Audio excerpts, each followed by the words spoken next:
Wow, Kelly, that is the most disturbing hot take on the Israel-Palestine conflict I've heard yet. But that's not what we're here to talk about today, people. We're here to thank you. No, we're here to accept your thanks for what we've given you, the gift of the Alice Cooper Group, returning for a whole album. We've already mentioned this, but now it's time to start our deep dive because the first single is out. We didn't review it the day it came out. We wanted to take our time. We wanted to absorb this. Kelly, are you absorbed? Um, I am saturated. Yes. So moist. So we're here to talk about Black Mamba, the first single, I believe first track. Isn't that right? And the track If listing? the listing holds, that so I'm gonna think. And we're big First first single, track first guys. track. Yeah. So there's a lot riding on this. We both mentioned that, one of the concerns, of course, going into something like this is our expectations are going to be unreasonably high. So, Kelly, how unreasonably high were you when you listened to this? So I tried to steel myself against saying, "Don't be fair here. Just kind of don't set those expectations too high." I was able to do that because of a couple other albums where I didn't let myself manage that quite as well. So I need to kind of I don't want to spoil my enjoyment of it. And I just they're back together doing something that should be enough. Um, and my only and my only fear going into it was that Neil Smith was going to assume more of the vocal duties, which based off of the Detroit Stories album, he sings like Fozzie Bear from the Muppets. So I don't think that's going to work particularly. But Black Mamba, good news. No Fozzie the Bear in Black Mamba, as far as I could tell. So I was able to approach with the right level of excitement and expectation. How did you do? I think about the same. So I there is a couple things that I can be a little critical of, although it is still early. And we've mentioned before sometimes with these advanced singles that they sound better in the context of the album sometimes. So this is without context. Essentially, they were listening to this, but overall, I liked it. That would be my first thing. So I wanted to get to first. So you already kind of touched on this is also, at least as of now, going to be the opening song on the album. We're first song guys, both of us. So if there was no single, you bought this, you get the CD, the vinyl, whatever it is, you put it on, and you hear that intro to the song. Where are you at with that as the opening to the album? So I'm not, and it's going to sound I'm going to raise several concerns with the song as we go through and talk about it. But that all needs to be prefaced by I liked the song. I thought the song was actually good, enjoyable, and I can't put my finger on why, but sounded like the Alice Cooper group and not Alice Cooper the solo artist. And I don't know specifically what it is about it, but it just felt at home in the original Alice Cooper group canon. That just the type of delivery of it, so which is a big plus in my book. Um, and I like when Alice does kind of the spoken word uh, activity. That's usually pretty cool. My only critique of that is they used it a lot in the song. They used it at the beginning, they used it in the middle, and they used it a little bit at the end. Um, and I think that should be a little more targeted. I would maybe just, Black Widow, these words he speaks are true. That's just at the beginning. It's not these words he speaks are true, big guitar stuff, and then I'm gonna talk more. And then, so that was it. And because of kind of that, um, I just thought it kind of took a little of the pacing of the song away to kind of check into that room three times in the song. That I think tempered it a little. It just didn't feel like I'm not sure it'd be the first song tune. I got to hear the rest of the stuff, but I think this feels like a super solid middle of side one track to me. Yeah, this doesn't have that first song energy. And again, this is without the context of the album. So we might completely change our view on that, but it sounds like Kelly and I are on the same page, at least as of right now. I did enjoy this song, just like Kelly. So before I get into my more critical stuff about it, I liked the song. So it's not gonna sound that way, but it's just because we're such big Alice fans. Little things that we'll pick out will sound probably a little more nitpicky than we would intend them to sound. But for a first song, I usually like something that's a little harder edge to it, maybe a little more quicker pace to it than this had. So I was a little surprised by that. Wasn't surprised by it as a single, but as a first track, knowing that it's going to be the first track, that kind of threw me a little. So I'm curious to see how that rolls into the second track. I remember going to see Black Sabbath when they reunited with Ronnie James Dio after years of touring Ozfests in the 90s. And I went to see them. The show was great, but they opened, instead of opening with one of their big, metal anthems that everybody could sing along to, they opened with like a slower song. And you could tell the audience, like, while it was cool and everybody enjoyed it, everybody was kind of looking at each other like, this should be for like the middle. Give everybody like a little bit of a break, not this isn't how we kick things off. And that was the vibe that I got from like, oh, this is a weird choice for a first song. I also was missing the Alice snarl on this. To what Kelly was saying though, and I don't know why, and maybe it's just a subconscious thing because we know it's the Alice Cooper group, but it does sound like the Alice Cooper group. Like right away, I was just like, oh yeah, this is the Alice Cooper group. And I can't quite tell you why, because the production is definitely modern production. It's not like they're trying to emulate the sound of those early records.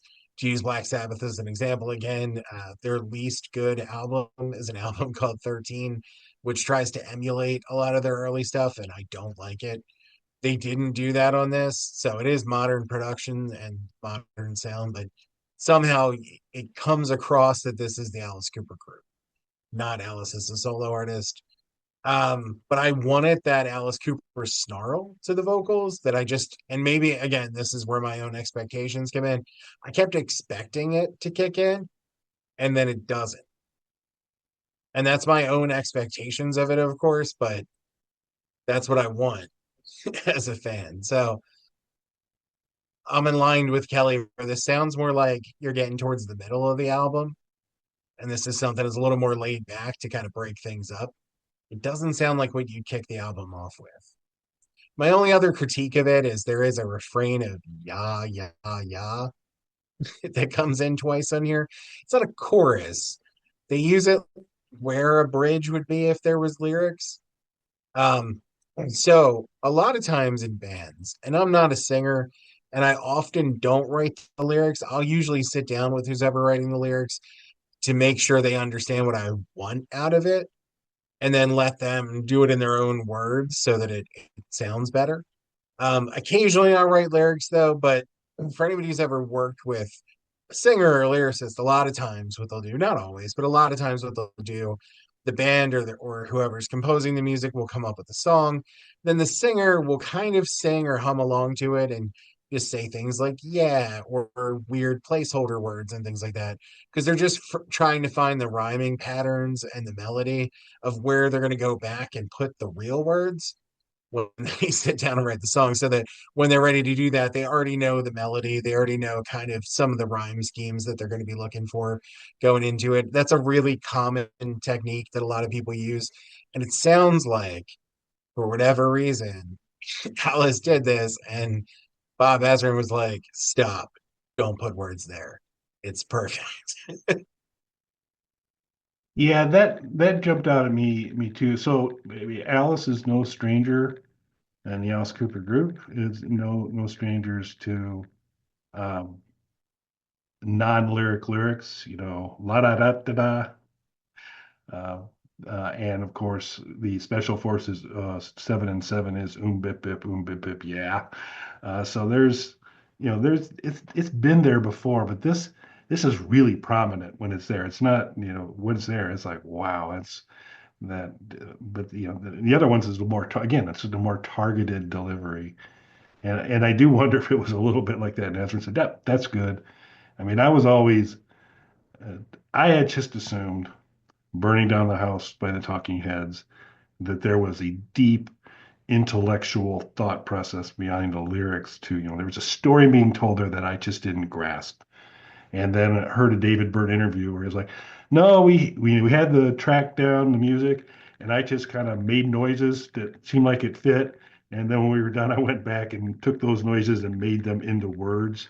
So I went like, "Burning down the house." Oh, that could be burning down the house. And um, so there was no meaning there, but they just yayed it and didn't do that. So, but it sounds like we're being a little bit critical on the song, but I think, like I said, we both said we like it. I think it's a good song. Yeah, Um, but it would be kind of like, if you go back to Alice Cooper's second greatest album, Love It to Death, Black Juju, great song.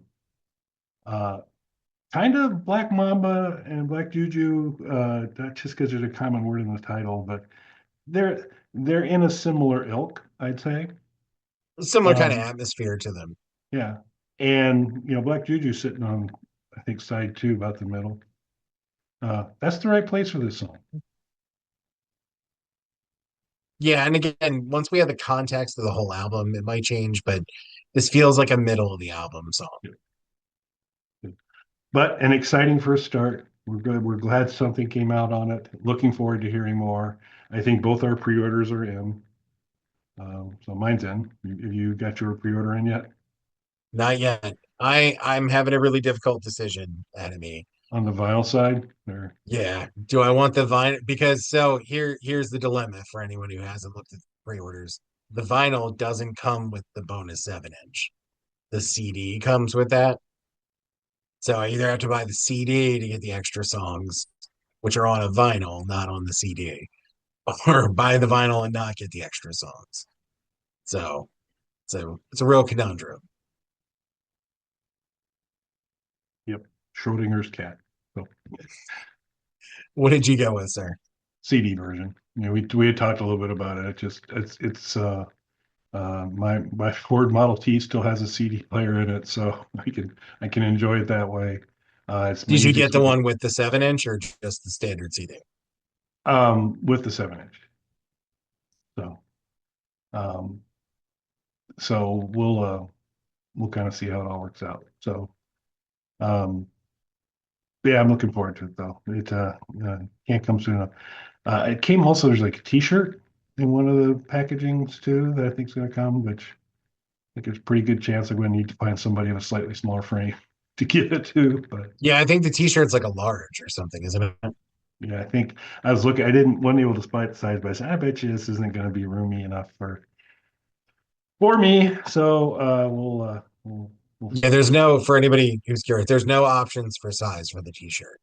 Yeah. You get whatever the t-shirt is that it comes with, which I believe is a large.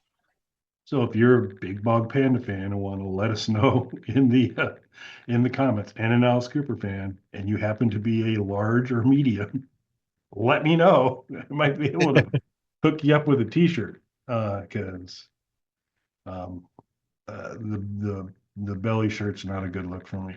Just not Yeah, if shockingly. I purchase this set, my wife is gonna have an Alice Cooper t-shirt, is how that's gonna work out. Yep, I guess I could put it up on a wall, but that'd be Yeah, about it. you could do that too. Yeah. Yeah. But I would be more than willing to entertain if there's someone who's a subscriber to the Bog Panda YouTube channel. And if you're not, subscribe now so you can get in the game for potentially the t-shirt. Um, and let us know. But we appreciate if you would subscribe to Bog Panda. After subscribing to Bog Panda, head on over to Bog Panda Vision. This is our micro homebrew uh, portion of the site, where there are many, many, many, many versions of Slapdash for the Game Boy and Game Boy Color. There are some Doom levels. Uh, there's two downloadable currently. Third map has gone through some identity crises, but is approaching availability. So I'm actually really happy with how it's coming. So there'll be another Doom level for you here soon. You can enjoy that on however you want to platform it. Um, check out our merchandise. We've got some t-shirts and such. Not only Alice Cooper t-shirts that we can't wear, there are other t-shirts available, many size options available. So we go the extra mile for you. We And put out. and listen to Hard No. It's the world's shortest podcast. It's going to take you less than a minute. You have no excuse. That may be our tagline for Hard No. It's less than a minute. You You have have no no excuse. excuse. I like it. Anything else, sir? No, I think that covers it. Well, thanks for watching, everyone. Thanks, everybody.